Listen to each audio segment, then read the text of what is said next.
All right, here's what we're doing. Today is going to be a little bit different. I believe it lists workshop on syllabus, and we are kind of going to do that, but you're at a weird place in the paper, and the paper itself is, I would think, compared to what we've done to this point, a little bit weird as well. I'm kind of asking a lot of you, and it's hard to know where to start. That's a big part of the reason I have you do a proposal. What I want you to know, 90% of you, I would say, whatever you wrote on the proposal, you're going to use very little of it. Well, think about where we are in the process. Like, we talked about the movie for 2 classes, and I hope that was beneficial. I sure enjoyed it. And you've done, discussion board, and you're just kicking around ideas. The reason I have you write the proposal, honestly, if I don't have you do it, you won't do it. But what the proposal is at this stage, all it really can be is a shot in the dark. Shots in the dark, statistically, I'd say about 10% of the time, maybe hit. So you probably have something in your proposal, okay? Like a ghost of what you could write about, what you could think more about in the movie, right? But it's meant to be a starting point, okay? It's by no means a contract, it's not binding, you can change your mind, okay? But if I don't have you do it, you won't start yet. You'll wait, because that's what I would do, right? So here's what we're gonna do. We're not gonna look at a student proposal today. We will look at student work later, because that's usually what we do. But what we're gonna do today, it's on Coursden, it's been there the whole time. It's called a sample proposal. It's something I wrote. I like to think I'm pretty good at this. At the very least, I like to think I'm better at it than you are. Let's hope that's the case. If you would please go to Coursden, open up the sample proposal. We're gonna talk about it. While you're opening that up, we will talk just a little bit generally. This will sort of prepare you, perhaps, for the proposal. Yes, ma'am? Okay, so on your syllabus, it said the proposal and a bib is Prompt. Right? Not the first 2 and prompt. I guess. All right. What I first want to ask, before, it's all good. You're not the only person to ask that question. I should come up with a stronger way to differentiate. I just haven't. Well, to be fair, it does clarify. It does. Okay. Anyway, I want to ask you guys, because this is where the proposal starts. I'm curious what you think. There is a debate that rages every year around Die Hard. About this time of year, it kicks up about whether or not Die Hard is a Christmas movie. I'm curious if you have an opinion. Some of you may not. But understand this, there are many people who feel strongly one way or the other. And I'm just curious what you guys think. It's Christmas. You say yes. I say it's not a Christmas movie, but it's like the setting is Christmas. A lot of people that say it's not, they do say it's set during Christmas and there's Christmas stuff, but it's not a Christmas movie. Okay. Anybody else? It's a Christmas action movie. I tend to agree, by the way, but we're just, what, do you have something? Yeah, Christmas movie. You say Christmas movie? Okay. Anybody else? One way or the other? I see some people kind of waffling, trying to decide. That's what. Christmas movie? Okay. I hear murmurs. I don't know what to mean. All right. Well, because it's, at least the people that voiced their opinion, it seemed like there was more. I felt like it was. What about it leads you to say that? Or, another way to think about this may help the conversation. When we say Christmas movie, help us out with some examples. What do you guys, when you picture, if you had to show an alien what a Christmas movie was, what would you give them? It's a Wonderful Life. It's a Wonderful Life? Okay. For me, it's the soundtrack. Two. Die Hard. Oh, okay. Well, yeah, we'll come back to it. But yeah, well, there's a lot of Christmas songs. Yeah. Yeah, for sure. What other movies other than It's a Wonderful Life? Which, by the way, that's Frank Capra. Yeah. That's the one, I don't want to, well, this isn't a spoiler. The movie is literally from the 1930s. the protagonist, the father, like fails in his job. I don't remember if he gets fired or what. He's like, he doesn't have enough money. Yeah. And he's gonna kill himself. Yeah, and then that's always the answer when you have 3 children, a wife, and a home, you lose a lot of money. Yeah, when an angel shows up and is like, "Hey man, this is a terrible idea," and please correct me because it's been a while, but like he shows him what his family's life would be like without him or something. If he never knew what the world would be like. Yeah, and he's like, "You do have a place in the world. It needs you." I've seen that. It's a really good movie. It's the one. If you know anything about the movie, it's the very last scene. Like a 6-year-old girl or something. A bell rings and she goes, "Daddy, when a bell rings, an angel gets his wings." And he goes, "That's right.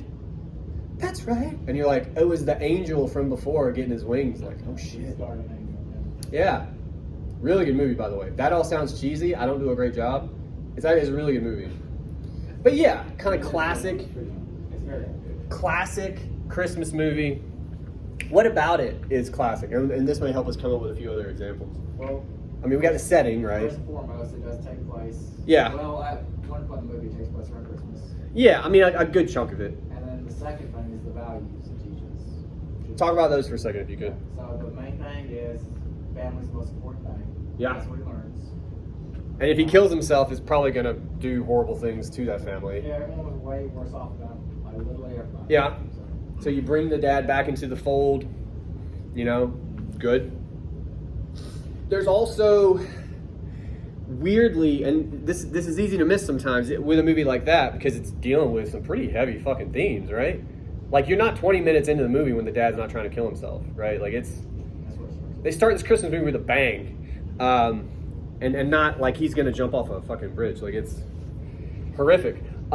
Christmas, but it's all shot through with money, right? He doesn't have it, so he feels like he's let his family down in ways that we've kind of talked about actually. And the whole town is indebted to this guy named Potter. So he's like this. He's the villain. Why? Because he has money, and ultimately because he values money, right? Over people. Yes, that's what makes him the villain, especially at Christmas time. What is Christmas about? Well, if you're completely practical, in a lot of cases, it's about like whether or not you get a PS5, right? Like it's kind of, but that's not what we tell ourselves. What we tell ourselves is, it's not about money. It's about family. It's about coming together, you know, being tight and figuring this out together and just having a good life. It's a Wonderful Life, the name of the movie. Fuck that guy that's all about money. He lives alone. Can you guys think of any other Christmas movies, like maybe that part of the pun like rings some bells, that description? Christmas with the Cranks. Not seen it. I worked at Blockbuster for a handful of years, so I know the cover art really well. It's a comedy. That's all I can tell you. Wait, which one? It looked pretty goofy. What could you briefly tell us what makes it a Christmas movie other than the title? In your opinion? Honestly, I haven't seen it in like 5 years. Well, but I how do you remember it pull was that funny. Okay. Oh, That's just what I think of. the family vacation. Oh yeah, National Lampoon's Christmas Vacation. Yeah. Chevy Chase. I've only ever seen it in snippets on TBS, but it's one of those that gets shown a lot. I hear a lot of people talking about it too. You haven't seen it? I mean, like bits and pieces. Yeah. Oh my god. Julia, what do you have? Like a Christmas Story. Okay, good. Another one. I've never seen it straight through. I've seen more of that one. Again on TBS. They do that obnoxious thing where they play it for 24 hours. I think they did it once. It's an actual Christmas movie. Well, no, I'm not saying it's not, but like, you don't need to play it for 24 hours. Like that's bananas. But the salient point to our discussion, in your opinion, what makes it a Christmas movie? What about it? It's in a temple. And Sure. they get presents. Well, but if I'm being totally honest, I don't know how the movie ends. I know the thing about the BB gun and I mean, yeah, there he gets are kicked down a lessons. slide. Yeah, like there are lessons in there for sure, like about like bullies and stuff. Yeah. Well, like, I'm honestly asking, is there anything about family in the movie? Yeah. How does it end? Do you remember? I just remember like they went out to eat as a family. Okay. And it was like last minute because Yeah. They had this like duck or something. Uh-huh. But, like, I don't know, they laughed about it, like they were still together. They laugh together. Yeah. Which is important. Because it was just duck. Yeah. Okay. I'll give you that. I'll give you that. Like, but it's like a Christmas movie. Like it literally says it's a Christmas. No, I know, but part of what I'm saying is the debate around Die Hard. It is set during Christmas, right? Yeah. I got another one. Okay. Christmas Carol. I can't even picture that. What? With Mr. Scrooge and the three ghosts. Oh. They come and visit him. Okay. Yeah. Well, based on Charles Dickens' A Christmas Carol, super old, super Christmassy. Yeah. What's the deal with that one? Like, this dude, I mean, it's kind of actually a little bit different, but because he hates Christmas. Like, who hates Well, Christmas? what is Scrooge all about famously? Money. Money. Yeah. So much so that he doesn't want to give Bob Cratchit, I think is his name, the day off so he can hang out with his family. And he's not looking to help people, especially the poor. Fuck those people, it's my money. Then he finds out what the world thinks of him, and he gets to see more of the world and how other people live, especially a family, right? And he is made to recognize what's important. Just like all these movies, it's family. Again, not his in this case, although it seems like at the end he kind of makes them his family a little bit, right? But he learns that all the money he's worked so hard to accrue in solitude isn't what matters. It's human connection and knowing people and being close. Yeah. All these movies do that. So now the question becomes, does Die Hard do that? Initially you said no. I don't know if you still feel that way or not. Hello. What do you guys think? Yes. Well, walk me through it, if you don't mind. I mean, it reunites Clan and Holly like at the end, like Yeah. with the like last name. Yeah. Well, and they're literally apart throughout the movie because, you know, guys with guns, but they're also figuratively apart.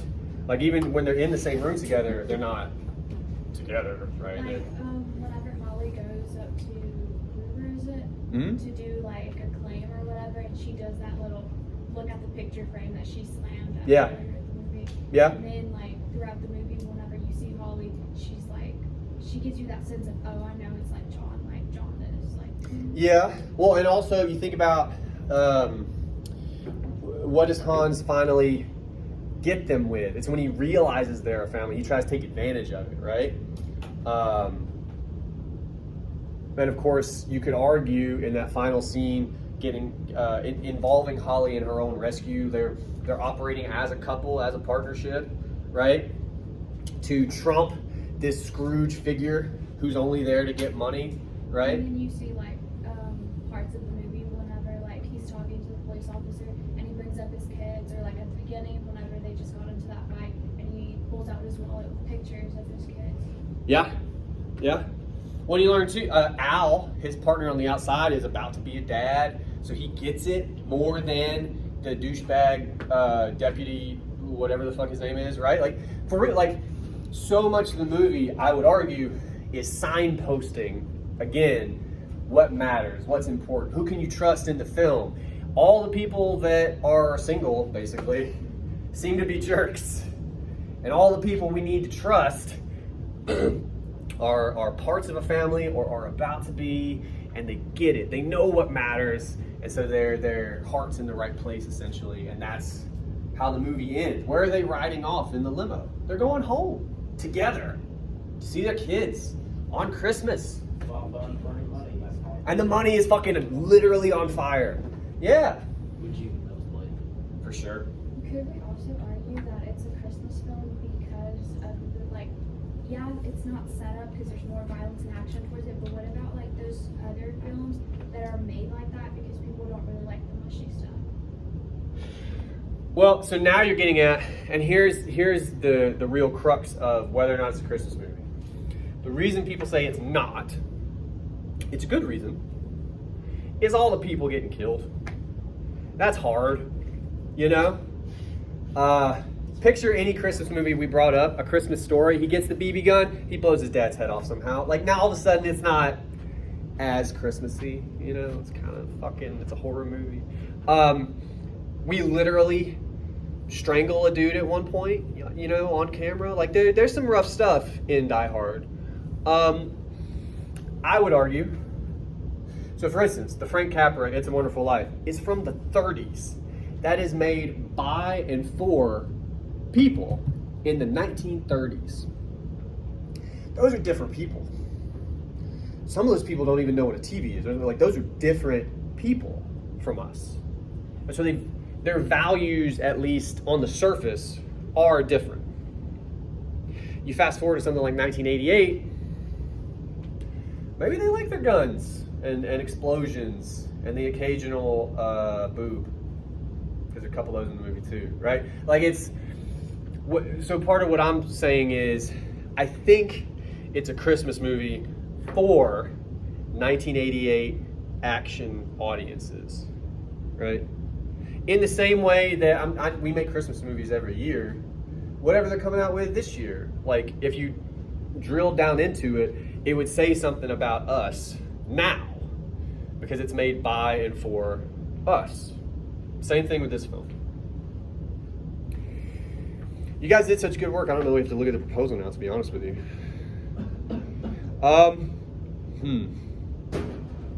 Here's what we'll do. I'm going to save us some time because I want to talk about your ideas. This is all meant to springboard. Here's what we're going to do. The proposal, I've printed it out because I'm old, is just onto the third page. I know that's impressive. The reason I say that is because that'll bum you out, but it's not. It's a quick read. It's double spaced. It's going to cover pretty much everything we just talked about. You guys did great. I normally, we have to go to the tape basically before we can do everything we did, so well done. At the end, on the very last page, is an attempt at a thesis. So if you can't follow everything as you read, double check this guy. There's one big idea we actually haven't quite covered. I want to talk about it, but I think reading this will help. So read over this real quick. We'll talk about it. So again, as I hope you realize at this point, having read the thing, you guys did a pretty good job of wading into the kind of waters I wanted us to be in today. And all that leads me to the thesis, which is, and to back up just a little bit first, what you would not want to do is write me a paper about whether or not this is a Christmas movie, right? But in the same way that I'm kind of arguing at the top of class, whatever you wrote for me today isn't probably what is going to be super reflected in your final product, right? But where I started from, the conversation we were having about Christmas movies, is where this starts. Because it's weird. It's weird that so many people care. I don't know if you do or not, but I'm telling you, just Google, is Die Hard a Christmas movie? There's so many articles and discussion boards. People care about that question, which tells me that there must be something else baked into that, right? There's something else going on. It's not just, is this a Christmas movie or not? Like something about that question has a hold of people, okay? And what I took out of it, same observation I believe you made about really all these, another Christmas movie that people kind of feel like is or isn't, Home Alone.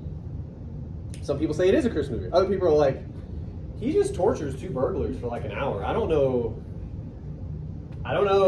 But think, what is the movie really about? Especially the end. You get like warm and fuzzy when the mom gets there. You're like, oh fuck, she made it for, that's really cool. Wow, good for those guys. It's all about the family.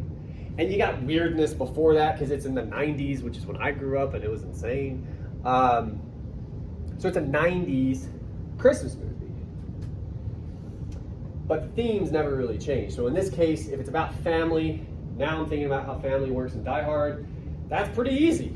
We're talking about marriage and how at the beginning of the movie it's not working. And by the end it seems to. So something has to change in the course of the movie. What happens? My argument is McClane learns something. He figures something out. He becomes a different kind of dude, you could say, right? At least, again, that's what I'm arguing. So to recap, I started with the question that we started with. And just thinking about it on the page, walking through some of the generic concerns of Christmas and what they mean in this particular movie, got me to, well, oh shit, this is about, 1988 and how weird it would be. Probably if you're McClane growing up in the 60s, thinking about what men and women are supposed to do. Now in 88, she has a career and she's independent. And you got to figure out how to navigate that.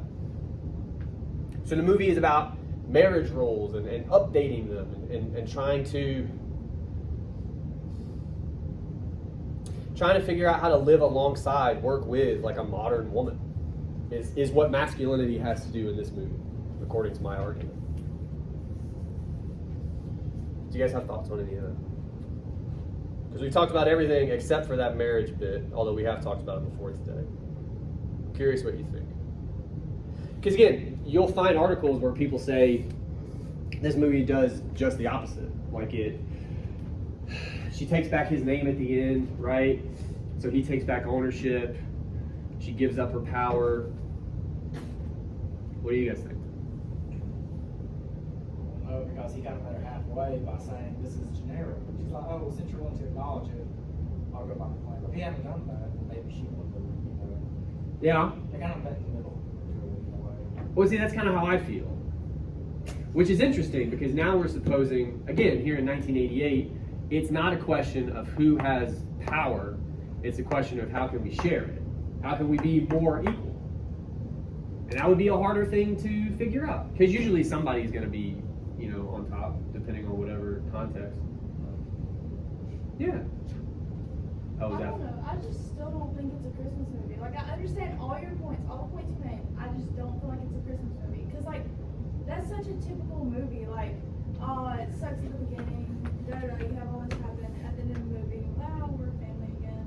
Like, it's so typical. But, like, that doesn't make every movie a Christmas movie. Like, I understand what you're saying, but I just don't feel like it's a Christmas movie.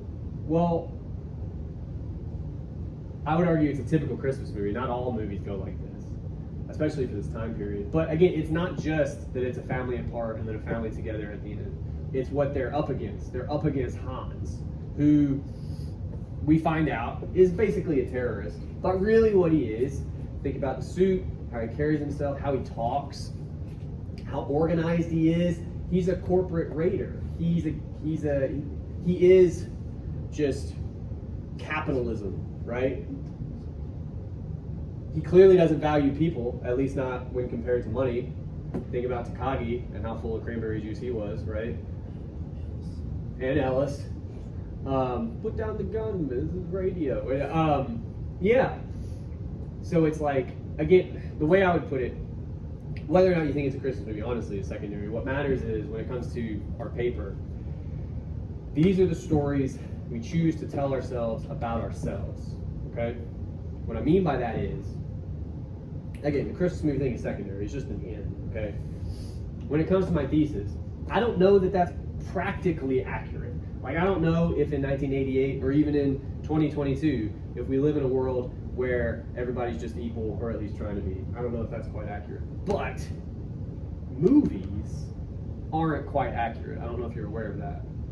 These are what we tell these are the stories where we go, but this is what we want to be. You see what I'm saying? So when we talk about values, you can value something. I have values.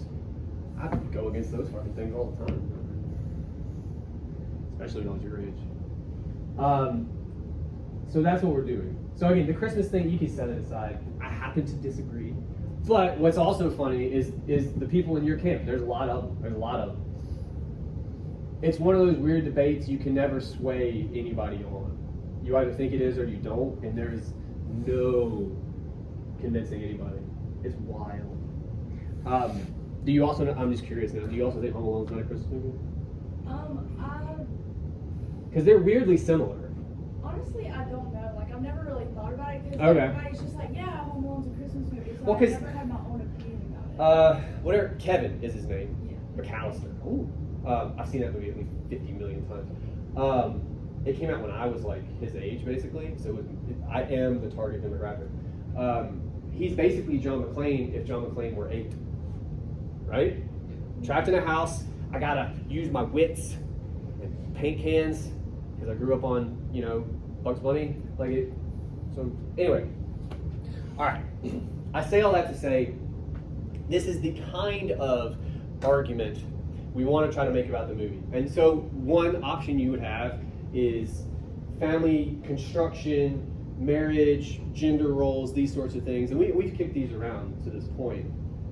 But the other idea I want to bring up to you, and this is what we're going to try to talk about now, whether you did something you want to talk about in your proposal or not, my hope is by the end of today, you got a scene or two in mind that you could really dig into. So in the proposal, I bring up, or at least I touch upon some of the scenes we've talked about to this point. With Holly, for instance, we talked about her a good bit last time. We didn't get to talk at all about Hans, really. He's an awesome character. One of my favorite scenes in the movie, and we can look at some if we need to. I have it queued up, but also navigating any of this will be a nightmare, so I'm gonna hope we can use our memories.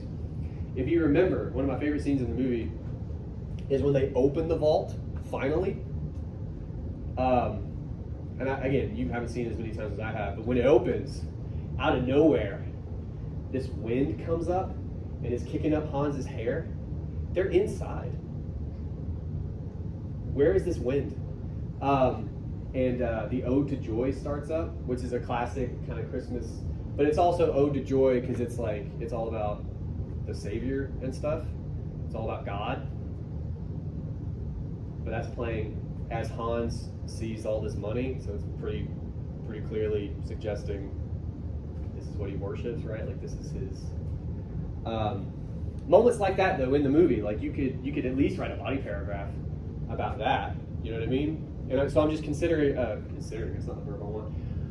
I'm just wondering now, because I've talked a lot, anything at all.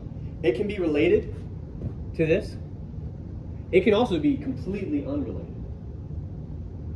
But anything from the film, in all of this talking, that has sprung to mind for any of you, I'd like to talk about it.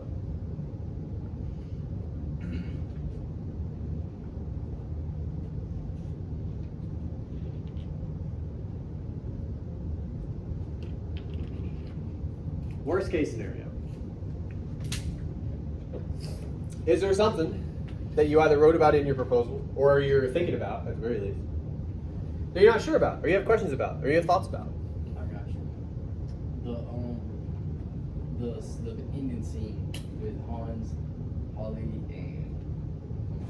Uh-huh. I want to talk about how Hans is like, oh, you're not this in this episode. John Wayne doesn't ride off in the sunset with the girl. With Grace Kelly, yeah. What about it? I'm like, I don't know. You just told me we should take note anytime that. Okay, yeah. Well, talks about that. I mean, there's a couple things about that. For one, and I was talking to a couple of you before class about this, there's for sure easy research you can start to do about the Western genre. They're talking about Westerns. John Wayne is a pretty big tell, you know? And again, even if you haven't really seen any of those movies, you pretty much know how they go. Good guy rides in, there's some kind of gunfight. He rides off into the sunset with a lady because it's good to be the hero, you know? And that's kind of the gist. And he's telling him it's not going to go that way because this is not a movie. And if you remember what we talked about last time, because he brings that up before, this is a movie. So they're clearly trying to have the audience think about that. And in 1988, they would have been way more versed in Westerns because they're way more recent. But doing that, they're trying to say, well, this is different. This isn't the same. And then the way we talked about it last time, at least on his face, it is the same, right? He does ride off with the girl. Literally. Yeah? My question would be, there's two possibilities here. Either the movie gets it wrong, which movies do all the time, right? Or something else is different. So what I mean is, he rides off with the girl. We got that. That's not different.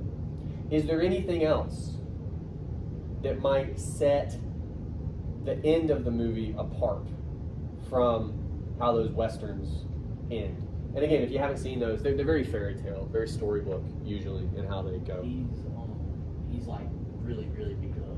Like he's all bloody. He's pretty messed up. He doesn't look good. I say because like usually in like Westerns, like the good guy wins by like it's not even a question. A lot, at least until the later ones. Yeah. Yeah, they come out pretty clean.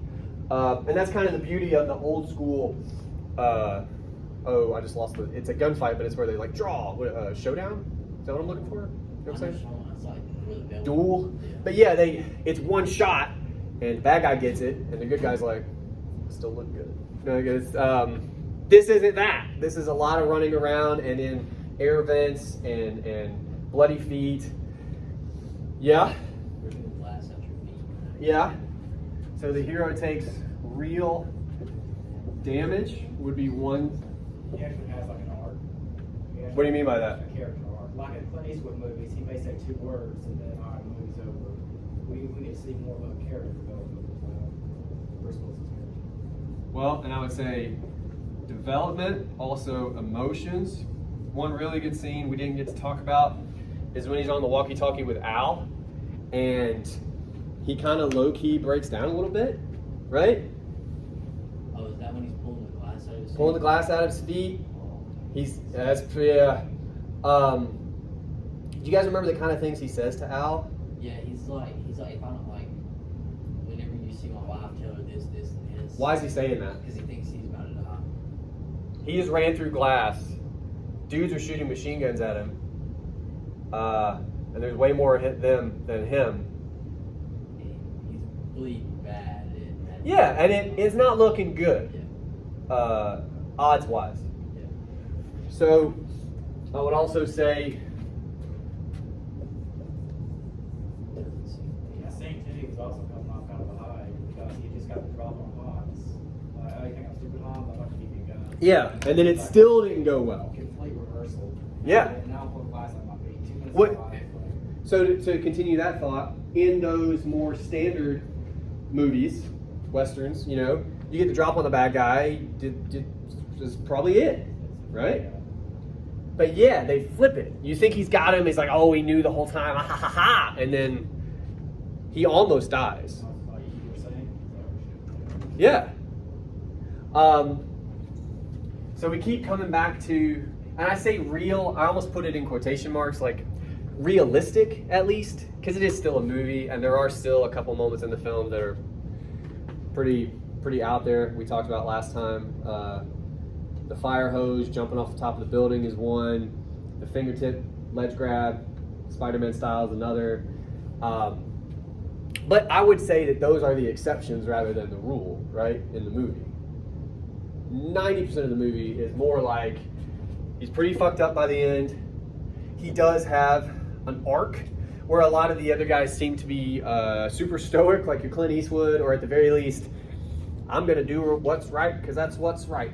And like that's kind of the whole. They're two-dimensional. They're not real characters. They don't have real emotions like he does, and real stakes. He could die. He could maybe die. Yeah. What's all that about? All this, again, if it's not real, because it is still an action movie in 1988, okay, but it's more realistic. What do you think that's about? I told you before, these are the stories we tell ourselves about ourselves, right? So I would begin to argue something about this in particular reflects some desire the audience has or some value the audience carries, right? Something matters to us about that, you know? And this admittedly will be a little bit difficult because we're talking about 1988 and you guys weren't alive and I was too, but still. What do you guys know about the 80s? I'm actually wildly curious. Do you have any stereotypical? Huh? The hair was wild. Hair was wild. That's true. Some people had cocaine, but some people always have cocaine. That's not really. Pardon the pun, it's overblown. How's it say, bro? Yeah. What's the thing with the 80s? What else do you know about it? Music was pretty solid. Music is good. I love 80s music. Yeah. But pretty overproduced a lot of the time. Pretty glitzy, I think is how some people would describe the 80s. You mentioned hair. They had hair in the 70s too. It was different. Yeah. It's too much hair. You know what I mean? and it was dirty and sweaty. I think that's how we picture it, at least. I wasn't there for the 70s. But I've seen pictures of my parents, my dad especially, is like, did you bathe? In the 80s, it seems like they kempt the hair a little bit, and they bathed a little more, and then they started bleaching and things, and it's just more cosmetic, the 80s. So this, to me, suggests a desire for stories that tell us that, nah, man, just, we've had basically a decade of Rod Stewart. Pretty big in the 80s. Can you picture Rod Stewart right now? Because that's what I'm talking about. If you don't know who I'm talking about, Google the guy. He has a look about him, especially if you find one from when he was young. But he doesn't look like that. He doesn't look real. He looks like a cartoon character that you would draw if you had to figure out what an 80s person looked like. That's what Rod Stewart looked like. Okay. This desire for realism, real stakes, real characters, real emotions.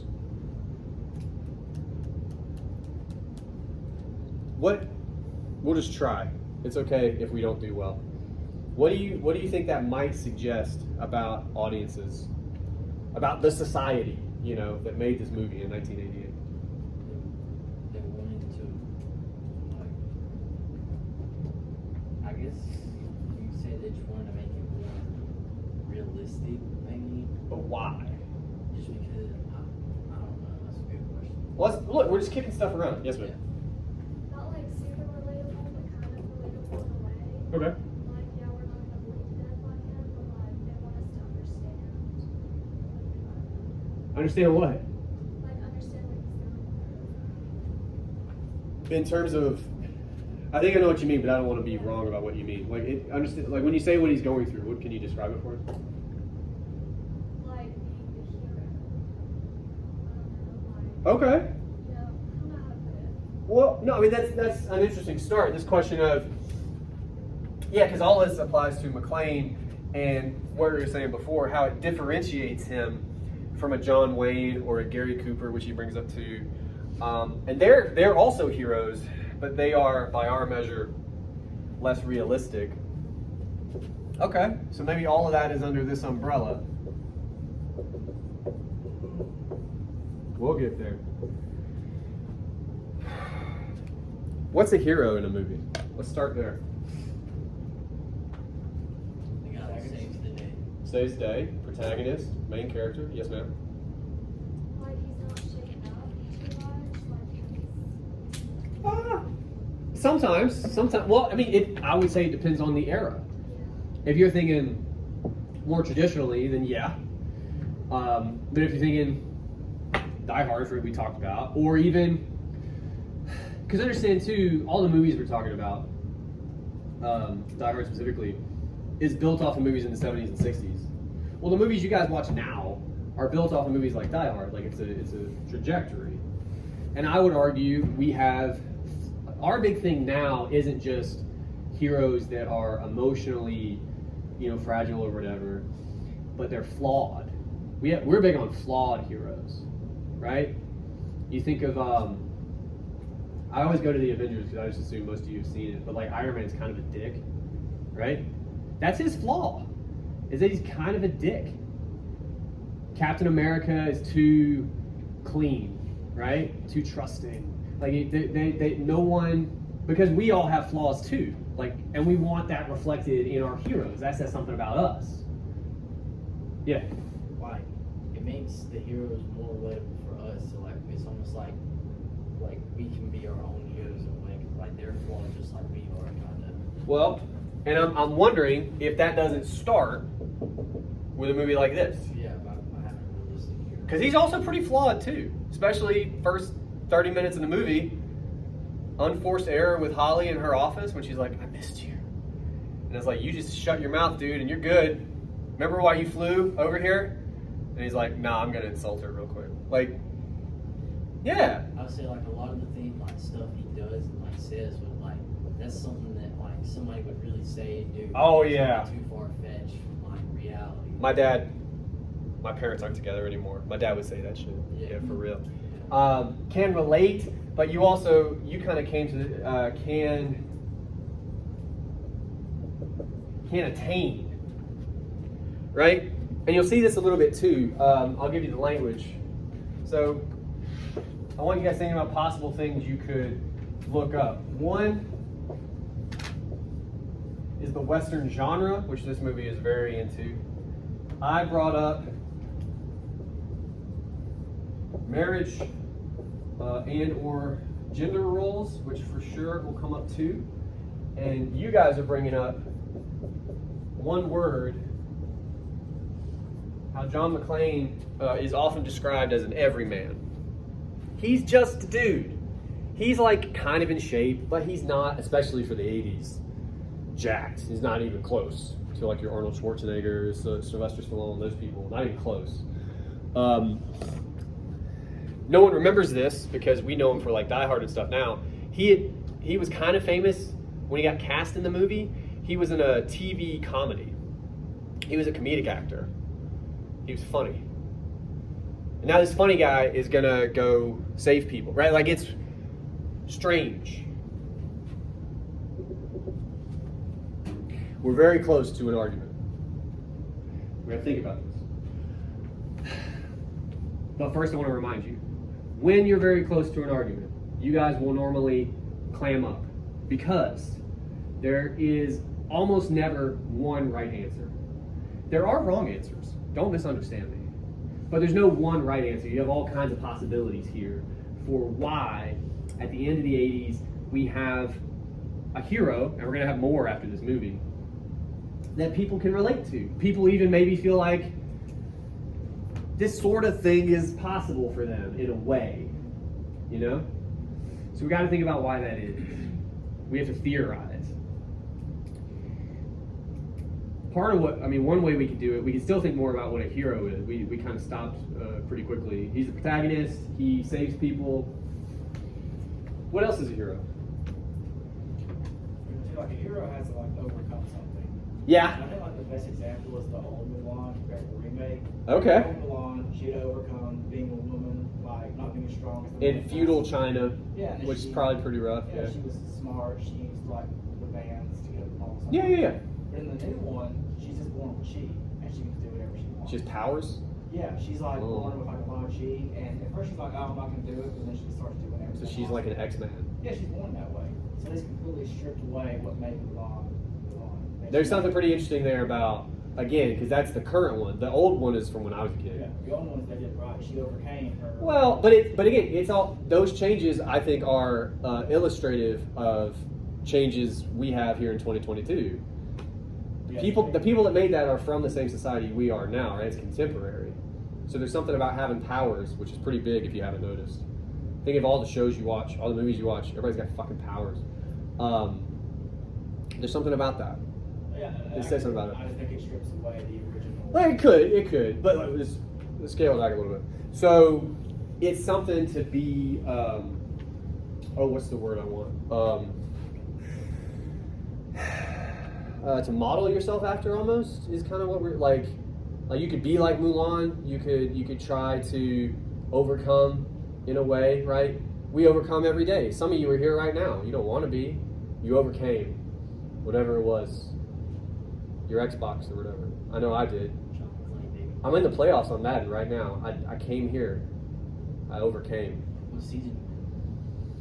Third season with the Giants. I drafted Bryce Young and then Xavier Worthy out of Texas. Don't worry about it. All right. Nice. It's pretty good. We got Saquon in the back. Anyway.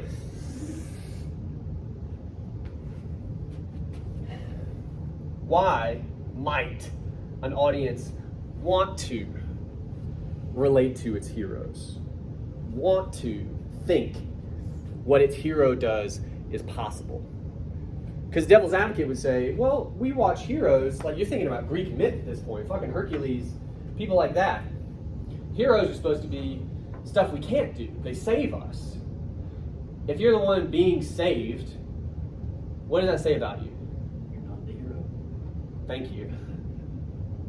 But what are we saying about, I might just have to give it away for time's sake.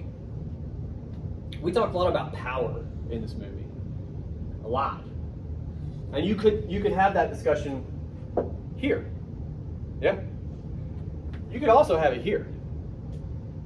If the hero saves you, well, that suggests you're pretty powerless. You need saving, right? You couldn't save yourself. But here, in 1988, all of a sudden we have a hero. I could do that. For the most part, doesn't look too hard, given what this guy does. It's at least possible that me or someone like me, we could attain that.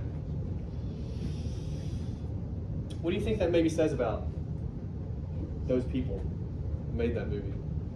That's who their hero is. It's somebody they could beat.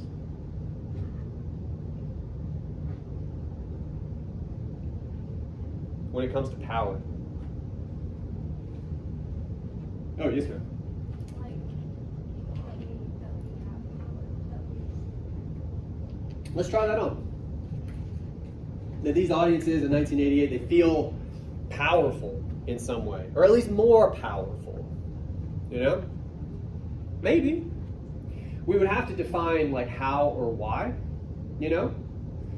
And part of that would come from the movie. Another part would come from research. You might have to do a little like light Wikipediaing, maybe.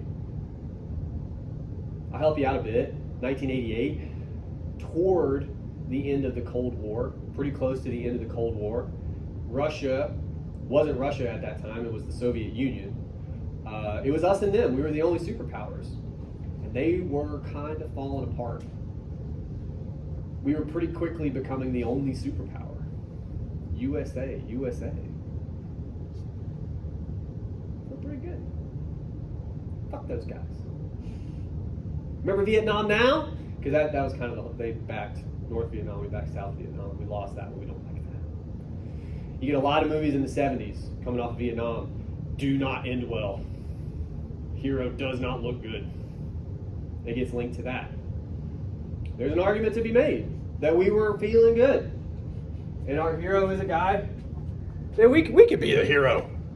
Think about how idiotic that sounds. 10, 12 people show up with guns, take over the school. There's a movie like that, by the way. It's called Red Dawn. The students save everybody. It's contemporary with Die Hard. It's like 86 or something. They had a lot of movies where just regular people could just kick ass. So we're talking about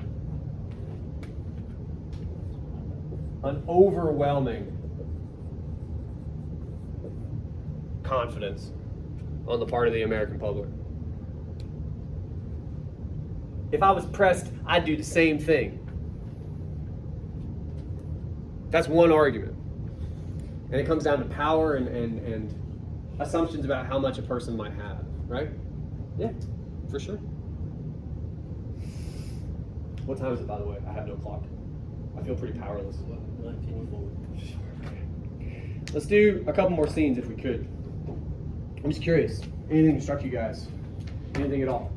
Can we talk about the scene where, I can't even remember it clearly, but he's sitting down and he's talking to the other one, and Who's he? McLaren is talking to the asshole on the other line, and he's like, well, look, listen here, and like, it shows you the way that he's like taken as a joke. There's actually a couple assholes in the movie too. Is it the police guy? Yeah, wherever he's like telling him that like, just stay out of it, like you're making things worse. It's Deputy Chief Dwayne Robinson. It's the dude in the suit. He's the guy from Breakfast Club. Have you ever seen that movie? He always plays that character. It's that guy. He is an asshole. Yeah, I agree with that. And it's the scene where they're on walkie-talkie, and he's like, look, man, we got guys coming in, blah, blah, blah. You need to get out of the way. I'm going to quote John McClane. He says, look, man, I'm not the one who just got butt-fucked on national TV. That scene? Mm-hmm. Okay. It's an interesting scene, especially given that quotation. It's a quotation. I just always imagine on evals, you guys are like, and then he made a joke about. What's interesting is not just them talking. if you remember, Argyle is in the limo and he's trapped, but he's able to pick up the conversation and he's just sitting there listening to it. And when McClane says the line about the butt fucking, Argyle loses his mind, right? So there's a couple things. Number one, again, you have this conversation about power, and I kind of touched upon it a little bit in the proposal, but it's this idea of, well, who has power and based upon what? Outside the building, there are for sure certain entities that have power. The deputy police chief has power. He's ordering people around. At one point, he gets pissed off at Al, tells him he could go home, and Al's like, "You couldn't drag me away." So, yeah. But like he can kind of direct everything out there. He has no power in the building. Tries, sends people, possibly to their death in his mind, to get into the building to give him that power, but they can't do it. Inside the building, as long as the situation holds up, McClane has power. And you could argue Chief doesn't like that. And there's different reasons as to why. So we can start there. I want to talk about Argyle because we never get to. But let's talk about the police chief for a second. Why do you think he doesn't like McClane? He clearly doesn't. At all. What's his problem with McClane? Yeah. Because like he wants to do it for his job, he wants to be not like a hero, but like he wants to, like get the recognition. Maybe. He's for sure chasing recognition the whole time. Like when I think it's Al makes a joke when the FBI guys get there. Robinson mentions it and he goes, "Do you want a breath mint?" Like trying to say, you want to make a good impression, douchebag. Like, Tries to shake your hands too. and they're like, And the voice. yeah. Those guys are awesome too. My favorite line in the movie when they're in the chopper, he's like, "It's just like Saigon," and the other guy goes, "I was in junior high, dickhead." It's just great 80s. But anyway, They were Big Johnson, Little Johnson. yeah. No, dude. That's not intentional, Yeah. Anyway, there is that, and then the question would be, well, why do you think he always introduces himself, by the way, as Deputy Police Chief Dwayne Johnson, like he gives you the full title. Why do you think he's so after, as the youth would put it, shine? Like he always wants to make himself look good. Yeah. To live up to that title. That's a very optimistic view, which is fine. You're young. It's fine to be an optimist. Maybe. I mean, so you're saying it is an argument you could make. Like he feels pressure as a result of his position. That's really kind to that guy, to be honest with you. Which is, I like that argument just because it's a hard one to get at.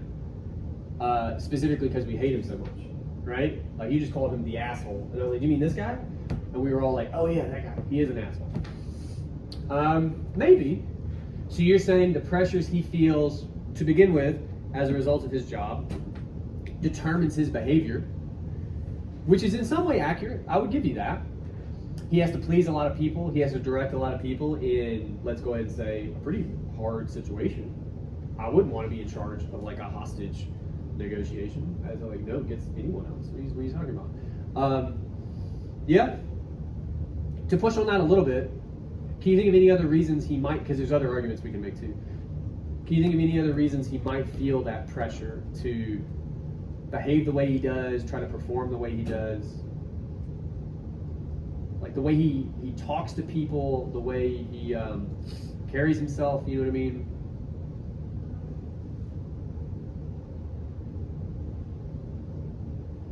It's all good. All right, so check it out. It's hard without specific scenes, and again, we definitely don't have time now. But I feel like that would be like guessing almost. what do you mean? I don't know, like I was just thinking like maybe because he hasn't been doing good in his work, he's like, I don't know. Like, Well, I you're feel like- okay. See, you're too worried about practical arguments Yeah. in the film, and you start with those, but you have to start with the movie. But what we're trying to do, and this is good. We all need to have this realization. The arguments we're talking about are theoretical ones. So for instance, the first thing he said, he might feel some pressure due to his title. That's both practical, because it's a literal thing in the movie, but it's also theoretical. Like, at no point does he look at the camera and go, God damn, I just can't deal with this job. You know, he never does that. We never get that. So we have to look for other evidence to make our argument in that way. You see what I'm saying? What I was more looking for, and to return to the earlier discussion, when McClane says the thing about the butt fucking, I mostly just love that I can say that.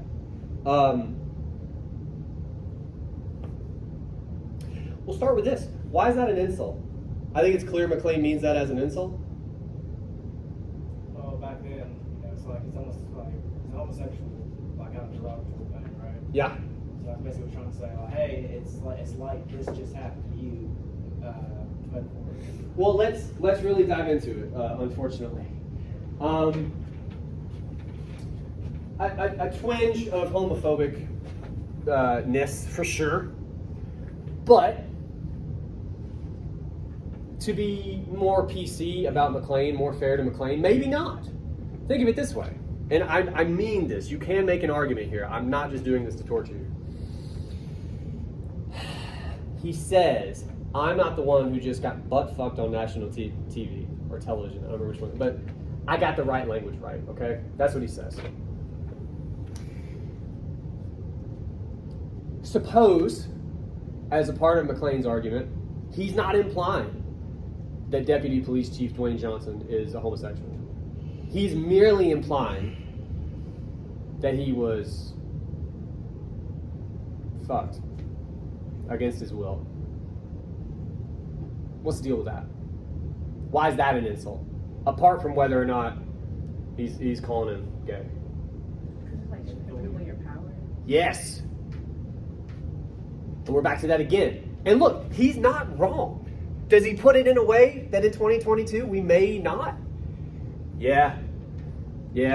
But we come back to, that's an unfortunate pun. We come back to this question of power. And his gets taken in that moment. He thought he had it. He thought he was about to exert it on the building, get in. Hans was like, nah, dude, I got rocket launchers. Best of luck. By the way, phallic symbol, missile. But, so he's losing out as a man is my point. According to what McClane tells us, according to phallic imagery, and I shudder to even bring that up. Do you guys know what I mean by that? Missiles look like penises. It's about aerodynamics. But the point is, he gets beaten in all these like capital M man ways. So what I was trying to say is, for sure his title. But I think we could also attach that to, if you think about what a title like that demands of a guy like that. Because again, he's not police chief, he's deputy police chief. That's almost like being a little brother, right? Like, he has some power until the FBI gets there, or if the chief shows up, or if anyone else gets here, he no longer has power, right? Like, it's kind of... So the idea that he has to prove himself isn't just his job. It's also in this, like, masculine way that we've talked about all semester. And then you put him up against Hans and his henchmen. You put him on the walkie-talkie with McClane, who's walking through broken glass and fucking shooting people. Like, he doesn't measure up. And I think he wants to. And that, do you see what I'm saying? You can write a whole paper about that guy, for sure. What time is it now? I'm deeply worried. With the last 10 minutes, any other spare thoughts about the movie? This has been a good conversation. Like, I'm sincerely hopeful you just have stuff to kick around now. That's all I want, is like ideas. Does anybody have an idea you want to put past me? Something we haven't talked about at all. We could do that too. Oh. Talked about it. Okay. I just felt my proposal is more like the toxic masculinity, like more violence equals more power, and I was probably gonna just talk about all the violent scenes, like. Yeah. Well, two thoughts about that. One, I want to admit my own bias. I think it's important. toxic masculinity does exist. And I don't think I'm going to find many people that disagree with that, in this room at least. But it's such a pervasive claim that gets made nowadays that I often worry when a student does it that you're gonna oversimplify the movie, right? So for instance, and here's my second point, it kind of ties into the first. You always have to try to be as fair as you can to the text. So like what you were saying, that was a blind spot I had about Johnson. He's totally an asshole, and you're supposed to hate him. But if you stop for 2 seconds and you're like, guy has a hard job, everybody insults him, it's okay. You know, like, so we got to do that too. And my point is, there is a lot of violence in the movie. But it's a movie about people who take a bunch of hostages and a guy trying to save them. And my question would be, what else is he supposed to do? Do you see what I'm saying? Like, you have to thread that needle. And toxic masculinity, whenever you involve that, almost always, it's such a all or nothing type of argument. The other point I would make, I want you to think about this. At least early on, he does not kill on purpose. And this gets missed sometimes. Think about this. The very first guy he kills, Carl's brother, I don't remember, does anybody remember his name? The really blonde guy. Yeah. They fall down stairs. Like they're fighting, but then they fall downstairs and the guy breaks his neck. So McClane doesn't kill that guy. That's because he dropped his gun first. He tries to be a cop. Like he tries to work within the law and and try to like disarm. Yeah, but then they tussle, go downstairs. Guy dies inadvertently, and the rest of it, the people are shooting at him, right? Like it's kind of. So, does that make sense? Yeah. Like I worry toxic masculinity just because how those always go. I've read the same stupid BuzzFeed articles. It's not like it doesn't exist, but I worry we're too quick these days to make that claim. And once you do that, you lose a lot of nuance. You lose a lot of, like how we were talking about Johnson, the particulars from the film. Other questions or thoughts or ideas or personal victories? What time is it now? Now you guys are just waiting on the clock, huh? What about Theo? Did you probably dive into his character? Because he's so different. Like He is. German dude with like beautiful hair, and he comes in and he's just like that juxtaposition. Well, he's the hacker, so he has to be different. First of all, He's American, so. how does yeah, that- and he's the only African American on the crew. The only American on the no, there's another American, Southern guy, the receptionist. All right. So they're the two, and they're also the two that aren't muscle, right? All the other Vikings are muscle. But yeah, Theo is a hacker. He's still, what's interesting to me about him, he's not entirely different from the other guys, and we do not have time to do this, so that's fun. But he doesn't have a ton of dialogue. He's a minor character. But all of his dialogue is so I'm a man dialogue, right? The same way we talked about, I believe we brought this up last time with the receptionist. His whole disguise, he has a jacket, he has his feet up, he has a TV, and he says to Al, I got $50 on these assholes. And Al's just like, it's just a dude doing dude things, not to worry about him, right? They even come in talking about like him and this other guy. Yeah. They kill the first second. They come in talking about a game, right? Yeah. Well, that's their disguise, because you remember, and Theo is super slick about it. Theo's the one that does it. I don't remember exactly what they say. They're like, yeah, and then in the fourth quarter, blah, blah, blah. And Theo just walks in and fucking kicks the dude out of the chair, and like, Jumps over the desk. yeah, in a way that like, you can just walk around, bro. You don't, Then he jumps over. Yeah. His body out the way. you don't like anybody would do, right? Because he's so cool. He's so masculine. He's not worried that they just shot this guy to death. Just get your fucking corpse out of my way, right? Later on, when they blow up the police tank with the missile, he's watching it. He goes, "Oh, the quarterback is toast on the." So he's using all these sports analogies. He's using all this "I'm a man" language. There's got to be an argument there. Either it's the movie going, well, look at how masculine even this hacker character is. He's part of their crew, right? Maybe. Another argument, which only presents itself now that we've talked about Johnson, maybe, especially as a hacker character, especially as the only dude who doesn't look super fucking Aryan in his crew, he feels like he has to prove himself. So he's trying really hard by kicking dead bodies and talking about football all the time, right? Like, guys, don't forget, I'm a man too. You know, it's possible. And all of a sudden now you're writing a paper about, well, what does it look like to have a guy work really hard to be accepted as a man in 1988, right? Like, yeah, it's possible for sure. Given the fact that Baxter is packing up, I think we're almost done. Wait, No, you're good. 12-11. We're pretty, yeah. I say it again, we still didn't get to talk about Argyle. We didn't get to talk about Al at all. Al is an awesome character. I'm going to leave you with this. I'm going to let you go. The one scene I wish we had talked about, maybe we'll talk about next time. I keep bringing it up. When Al gets introduced in the convenience store, the way that clerk talks to him, She like so passive aggressive. fucking, he's so insulting. Yeah. First of all, to a cop, and I'm like, look, I'm not a fan of cops. I'm not about to insult him. But also, he's a stranger. He's a dude he's never met before. And if you remember, and look, it's not a great look, our introduction to Al either. Do you guys remember the very first thing we see Al do?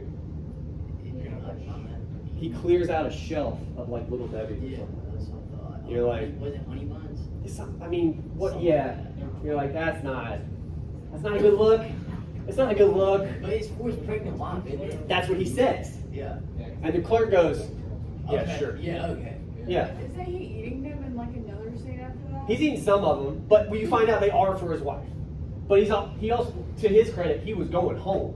He gets sidetracked Yeah. for hours. If you're trapped in a car for hours with honey buns, you might eat a couple. Yeah. Like, I'm just, but fair point. Yeah. But what's interesting there, and then I'll let you go, I promise. It's obvious that the clerk doubts Al. He's like, yeah, okay, sure. But in the same way we talked this semester, what is he doubting him about? Think about the language. He says, it's for my wife. She's pregnant. He goes, yeah, sure. So he's saying, it's not for your wife. She's not pregnant. You're pregnant. They are for you. Yeah. Well, he's emasculating him in this scene. You don't have a wife that you impregnated like a man would do. Little boy with your ho-hos or whatever they are. And when he says that he's metaphorically calling him pregnant. Because I mean, I can't remember his name, the actor's name, but he's a little bit. Yeah. But he's emasculating him there. You're not a cop in the way that John McClane is a cop, basically. And I think as an audience, at least in that first scene, it kind of asks us to think about that. Like maybe he's not. Maybe he's not a man like all these other guys are. He can't draw his gun. Does anybody not understand the metaphor there?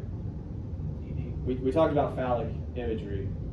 Your gun is pretty famously a penis. We don't have any time to talk about that.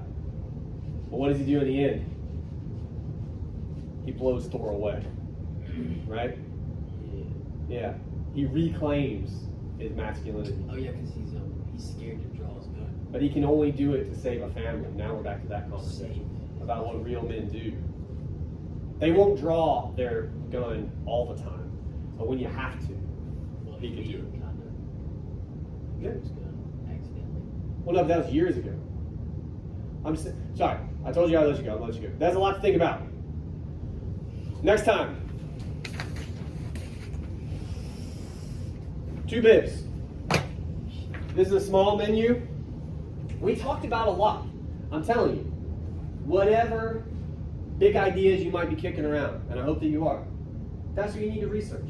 Can you look up Die Hard? Yes, it will be kind of difficult because that language comes up a lot, actually. You can also just look up different ideas that you are interested in and think about how they might apply to the movie. Okay? All right. I'll see you next week. Thank you.